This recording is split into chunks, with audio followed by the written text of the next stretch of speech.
तो हाँ भाई, आप में से शायद एक भी ऐसा इंसान नहीं होगा जिसने अपनी बचपन में टीवी ना देखा हो। और टीवी में हमको अपने बचपन में मनपसंद शो से ज्यादा तो हमको टीवी पर एड देखना पड़ता था, और उस एड में से ज्यादातर एड तो ऐसा होता था जिसने हमको हंसने पर मजबूर कर देता था। तो भाई चलो आज हम फिर से उन्हीं एड को देखते हैं जिसका क्रिएटिविटी लेवल को आज के दिन भी कोई बीट नहीं कर सकता है, और फिर से हम अपने उस खूबसूरत बचपन को याद करते हैं। तो भाई तुमको तो ये बात अच्छे से पता ही होगा कि इंडियन फिल्म इंडस्ट्री में डाकुओं को कुछ इस तरह से ट्रीट किया जाता है जिनका कोई भी पेंट खींचकर भाग सकता है, और ठीक उस तरह का ही काम नहीं पेंट नहीं टांग खींचने का काम इस एड पर भी किया गया है। गैनूपुर गांव के पचरंगी किसान की बिटिया चंपा कली मन की बड़ी सच्ची पर पढ़ाई में थोड़ी कच्ची। पाठशाला उसके लिए नरक था क्योंकि वहाँ था यमराज जिसे बच्चे पुकारते थे। मास्टर छड़ीराम। 2 दूनी 78 दूनी घंटी कभी बजेगी? बजेगी, पहले छड़ी बजेगी। हाथ आगे बढ़ा। उतने में गांव में आ गया डाकू अवगढ़ सिंह टीपू और उठा ले गया चंपा कली को। क्यों? अरे ले गया तो ले गया, उसकी मर्जी। जैसे जैसे वो गांव को भूलती गई वैसे वैसे अवगढ़ सिंह डाकू से बना घड़ा बनो ना।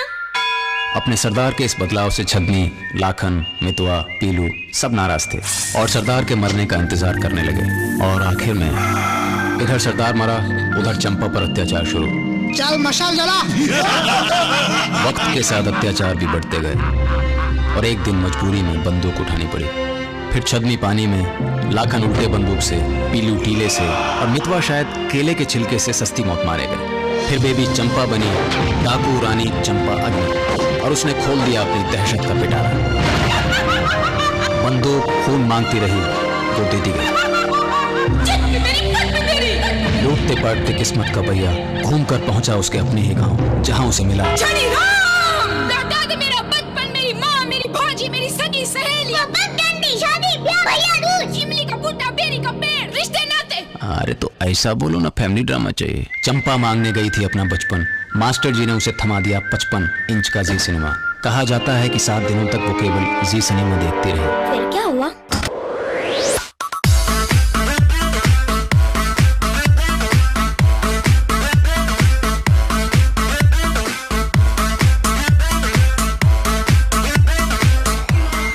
तुम्हें कैसे पता?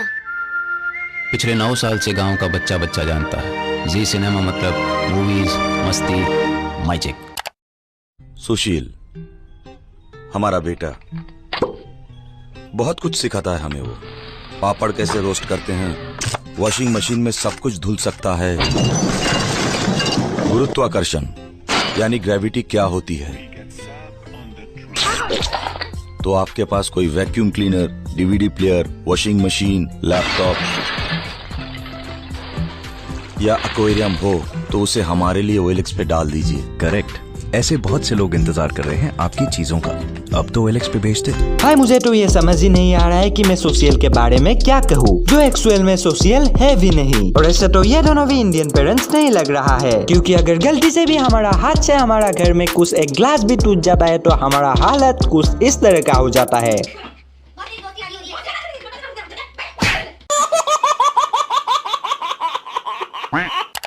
Guys, as you know, our Jethalal is king of comedy। अब आप भी सोचो ये कॉमेडी किंग अगर एड में आ जाए तो क्या क्या हो सकता है। No problem, yeah, we'll work it. You know what? I'm telling you, this whole thing has to be worked out such a way. And definitely we'll plan it. The itinerary has been worked out by the travel agent and some guy over here is going really crazy. Yes, definitely. I'm telling you, it's going to be a smooth ride all the way.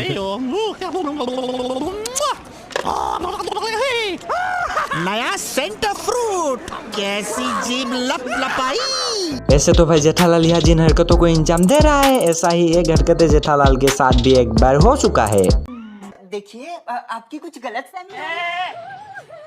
कोई गलतफहमी नहीं हो रही है।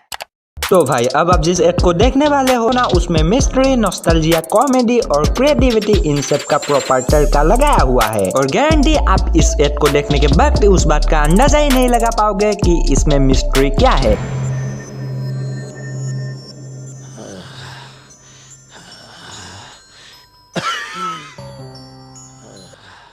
Last moment में पता नहीं पिताजी ने भैरव भैया के कान में क्या कहा।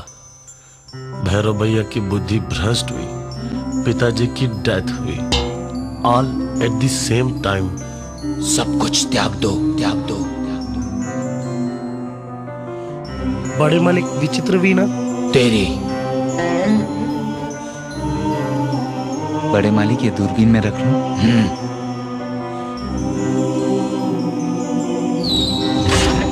देखते देखते खानदान की सारी नॉस्टैल्जिक संपत्ति एक एक करके स्वाहा हो गई, जैसे एलिजाबेथ आंटी का बाथटब, चीतामार राइफल, स्वर्गीय प्रताप अंकिल का रक्षा कवच, जापानी कैमरा, चीनी पंखा, पंचधातु तलवार और म्यान।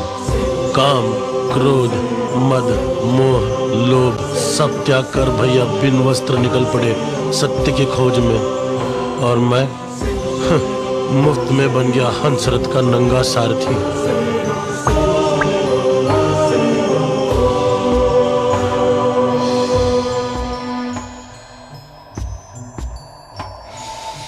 सत्य, सत्यानाश, शून्य, शून्य, शून्य, शून्य, शून्य। सब कुछ तो है। और तब मैंने जाना पिताजी ने भैरव भैया के कान में क्या कहा था। सब कुछ बिक चुका है, भाग जा।